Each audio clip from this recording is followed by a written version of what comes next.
दोस्तों, आप सभी का मेरे चैनल पर स्वागत है। कैसे हैं आप सब? आई होप आप सब बहुत अच्छे हो। माता रानी की कृपा आप सब पर बनी रहे। दोस्तों, आज का जो वीडियो है वो है देव शनि एकादशी के लिए, क्योंकि बहुत जगह ये कन्फ्यूज़न है कि 5 को रखें कि 6 तारीख को रखें, एकादशी का व्रत किस दिन रखना है, या देव शनि एकादशी पे नारायण की पूजा हमें किस दिन करनी है, हम 5 तारीख को करें या हम 6 तारीख को करें। तो ये बहुत बड़ी कन्फ्यूज़न है कि हमें एकादशी का व्रत कब करना है और देव शनि एकादशी पे श्री हरि विष्णु का अभिषेक हमें किस दिन करना है। तो आइए इन सारी कन्फ्यूजनों को हम दूर करते हैं और सबसे पहले जानते हैं पूजा का पूजा हमें किस दिन करनी है, एकादशी कब से कब तक है। तो सबसे पहले ये पूरा कर लेते हैं, फिर उसके बाद हम बात करेंगे कि देव शनि एकादशी पे नारायण की पूजा हमें किस प्रकार से करनी है। तो सबसे पहले जो पंचांग के अनुसार है, ये आषाढ़ माह के शुक्ल पक्ष की एकादशी होती है। ठीक है, तो इसकी शुरुआत जो है वो 5 जुलाई को शाम को 6:58 से शुरू हो रही है और यह एकादशी 6 जुलाई की शाम को 9:14 तक रहेगी। तो सनातन धर्म के अनुसार जो उदया तिथि में होता है वही मानते हैं। तो उदया तिथि में एकादशी जो है वो 6 जुलाई को है। तो इसीलिए देव शनि एकादशी जो है वो हम 6 जुलाई को मनाएंगे। ठीक है, और इसका 7 तारीख को हम पारण करेंगे। ठीक है, कई बार ऐसा होता है, कहते हैं कि वैष्णवजन जो होते हैं वो दूसरे दिन की एकादशी का व्रत रखते हैं, जिससे मोक्ष के लिए वो, जैसे आम गृहस्थ लोग होते हैं वो एक दिन पहले रखते हैं, वैष्णव लोग अगले दिन रखते हैं। तो इसलिए कहा जा रहा है कि उस दिन उदया तिथि में है ही नहीं एकादशी। तो इस वजह से अगर 5 तारीख को उदया तिथि में नहीं है तो हम उस दिन उदया तिथि में जो त्यौहार या जो व्रत नहीं होता उसे मान्य नहीं करते। हम उसी दिन का मान्य करते हैं जिस दिन एकादशी सुबह से हो। ठीक है, तो इस दिन 6 तारीख को हमें पूरे दिन एकादशी मिल रही है।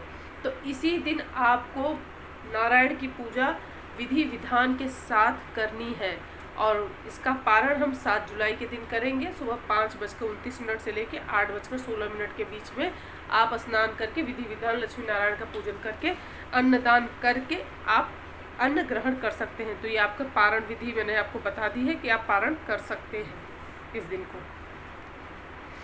इस दिन नारायण अब 4 माह के लिए निद्रा यानी भगवान योग निद्रा में चले जाते हैं शयन करने के लिए। 4 महीने तक कोई भी शुभ कार्य नहीं होते, जैसे गृह प्रवेश, मुंडन, शादी, विवाह, ऐसे कोई भी शुभ कार्य जो होते हैं वो नहीं होते।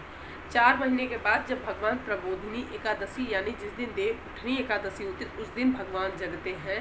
और तुलसी विवाह के दिन उसी दिन तुलसी विवाह होता है। बहुत जन द्वादशी में तुलसी विवाह करते हैं, उसी दिन तुलसी विवाह करते हैं और उसी दिन से शादी ब्याह के जो मुहूर्त होते हैं वो शुरू हो जाते हैं। उसी दिन से सारे शुभ कार्य जो होते हैं शुरू हो जाते हैं। और 4 महीने के लिए देव शनि एकादशी पे भगवान श्री हरि विष्णु संसार के इस जगत के पालनहार हैं, वो पालन करता है। तो वो अपना सारा कार्यभार भोलेनाथ महादेव को सौंप कर भगवान योग निद्रा में चले जाते हैं। तो आइए जानते हैं इस दिन हमें क्या क्या करना है और क्या नहीं करना चाहिए, क्या क्या करना चाहिए, तो इस बारे में जानते हैं।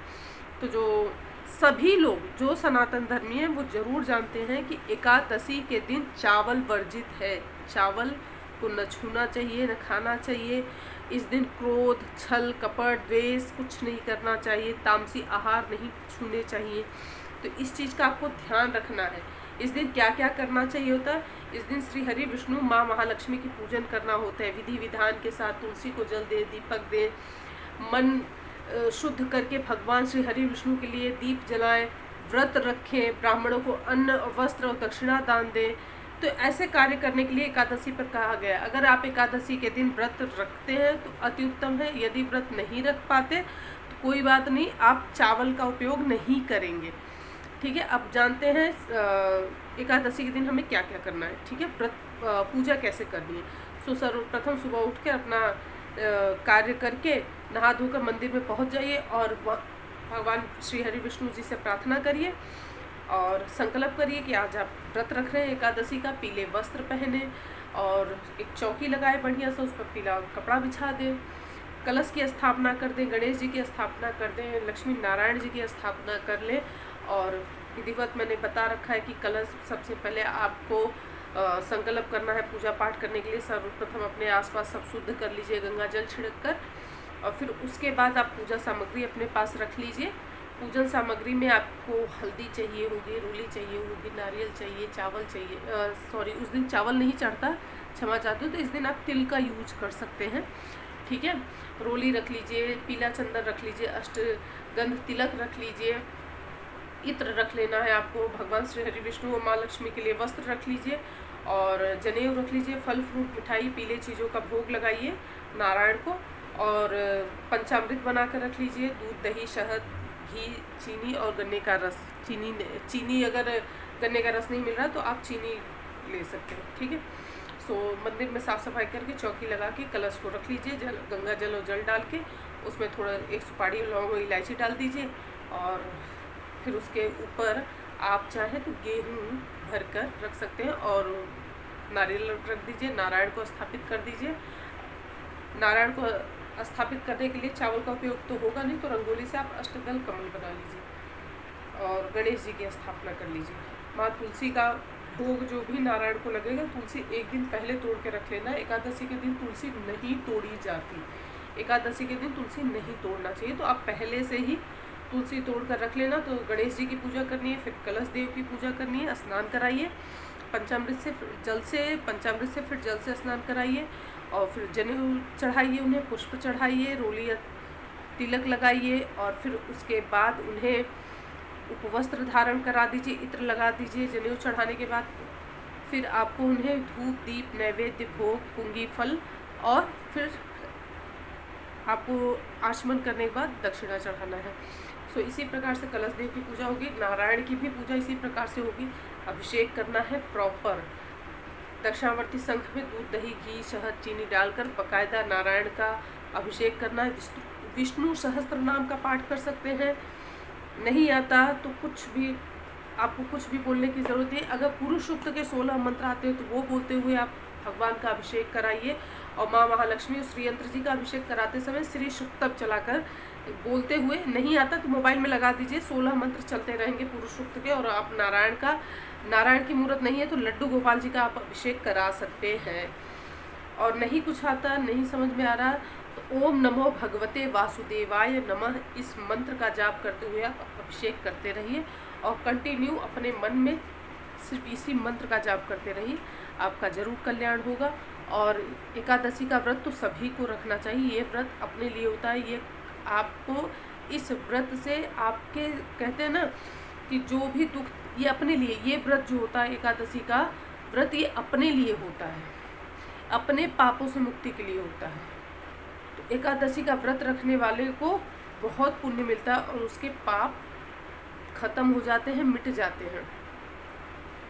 देवशयनी एकादशी के दिन भगवान योग निद्रा में जाते हैं, सो इस वजह से जैसे शादी विवाह वगैरह क्यों नहीं होते, तो नारायण जो है वो शुभ का प्रतीक है, तो पालनहार है, वही पालन करता है।